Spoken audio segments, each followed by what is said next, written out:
the day, time and time again.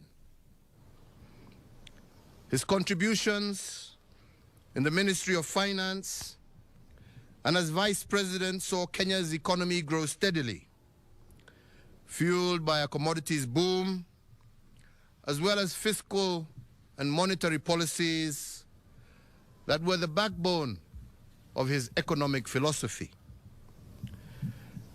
Believing that Kenya was once again ripe for a vibrant multi-democracy, President Kibaki exited from government and led the charge to keep the ruling party accountable. His contributions to the restoration of multi-party democracy as the leader of the official opposition, combined with his track record and impressive credentials, made Mwai Kibaki the natural choice for selection as the opposition consensus candidate against my own candidature in the year 2002 and the presidential elections that followed thereafter. On the 30th of December 2002, Mwai Kibaki was sworn in as the third President of the Republic of Kenya. He served as head of state and government until the 9th of April 2013. The late former president's administration conceptualized and spearheaded transformation in crucial sectors such as education through the globally lauded free primary education program, infrastructure developments in transport and energy, and increasing the availability and access to health care for his fellow Kenyans. In honor of this great statesman, Kenya remains committed to maintaining policies that promote economic and social empowerment, democracy, the rule of law, and respect for human rights.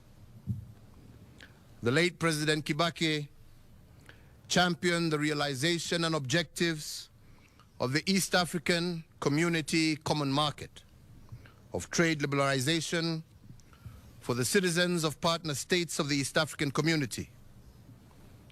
His inclusive spirit and conviction for economic empowerment transcended the territory of Kenya towards cross-border economic stability. The late former president's central role in shepherding Kenya into a new constitutional dispensation at the culmination of a decade-long quest is a towering legacy that immortalizes President Kibaki. We can take comfort in the inspiring legacy of ideals and examples of devotion to his country, which he bequeathed to us all, more so with our new constitutional dispensation. His dedication and love for our country undoubtedly honors Kenya, East Africa, Africa, and in the world. He leaves behind a more united and prosperous Kenya, as well as a template for servant leadership, which we must continue to nurture and improve for generations to come. And on his passing, today we once again renew our pledge in tribute to our great leader to foster. As we mourn the passing of an icon, we can rejoice in the lifelong companionship he enjoyed with his now departed wife, Her Excellency Mama Lucy Kibaki, and his extended family. Today, our sincere sympathy to his children, Judy Wanjiko, Jimmy Kibaki, David Kagi, and Tony Githinji, and to their families, and for all who mourn the passing of this great leader. As the late former president served Kenya, Africa, and the world, he also remained a deeply devoted family man, an avid golfer, and an earnest friend to many. To them we say that while Emilio Mwai Kibaki is no longer with us in body, his spirit, legacy, values, and ideals live on in each one of us and in the limitless ways that he made Kenya immeasurably better. Mwai Kibaki lives on in the hearts of millions of Kenyans, East Africans, and Africans who benefited from his leadership, admired his character, and were inspired by his example. Mwai Kibaki lives on in our fond memories of his strength of will, his charm, his wit, and his passionate love for God, for family, and for nation. In honor of the life and times of the late former President Emilio Stanley Mwai Kibaki, and on behalf of a grateful nation, I, Uhuru Kenyatta, under the authority vested in me as the President of the Republic of Kenya and the Commander-in-Chief of the Kenya Defense Forces, do hereby order and direct that one, in testimony of the highest of esteem in which all Kenyans hold the person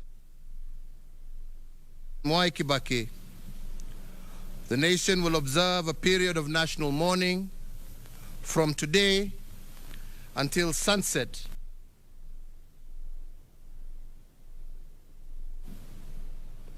that President Mwai Kibaki shall be accorded a state funeral with full military honors and protocols being rendered and observed. 3, that the flag of the Republic of Kenya shall be flown at half-mast at State House and all Kenyan diplomatic missions, public buildings, public grounds, all military bases, posts, and stations, on all naval vessels of the Republic of Kenya and elsewhere throughout the entire territory of the Republic of Kenya from today until sunset on the day of his internment. And 4, that the President, the Deputy President, the Chief Justice, Cabinet Secretaries, the Speaker of the National Assembly, the Speaker of the Senate, Kenya's diplomats abroad, and whomsoever else is so authorized by law, national flag on their official motorcade from today sunset on the day of his internment. May President Kibaki's family be comforted, may his memory be honored, and may his example be emulated. This issued under the hand and seal of the President at State House, Nairobi, on the 22nd day of April, the year of our Lord, 2022.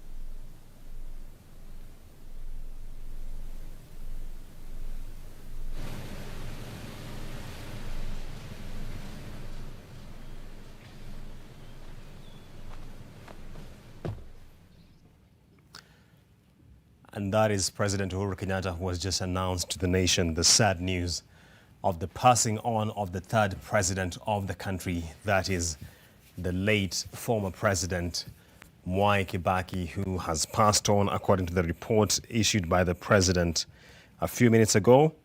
The president has given a directive that the country assumes national mourning from this moment until the time the former president is laid to rest. President Mwai Kibaki will also be accorded a state funeral as befitting his position as a former head of state. All flags across the country at State House and across all diplomatic missions will also be flying at half-mast following the passing on of President Mwai Kibaki. This is some sad news that we have just received from State House regarding the former president, Mwai Kibaki, who was instrumental in the recovery of Kenya's economy.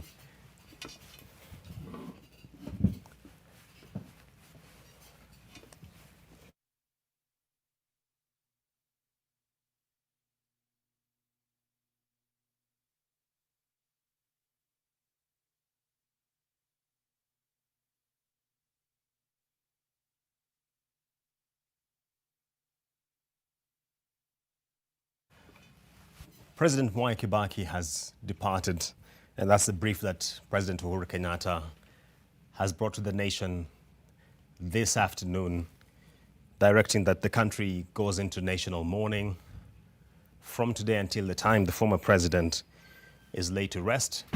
President Mwai Kibaki will be accorded a state funeral at the president, that is Uhuru Kenyatta, has also indicated that all flags will be flying at half-mast across the country and also in foreign and diplomatic missions.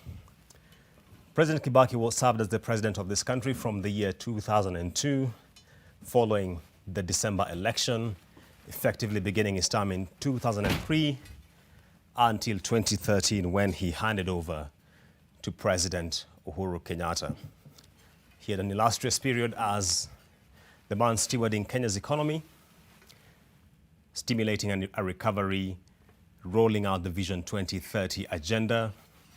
President Kibaki, should also be remembered, served as arguably the longest finance minister in this country from 1969 up till about 81.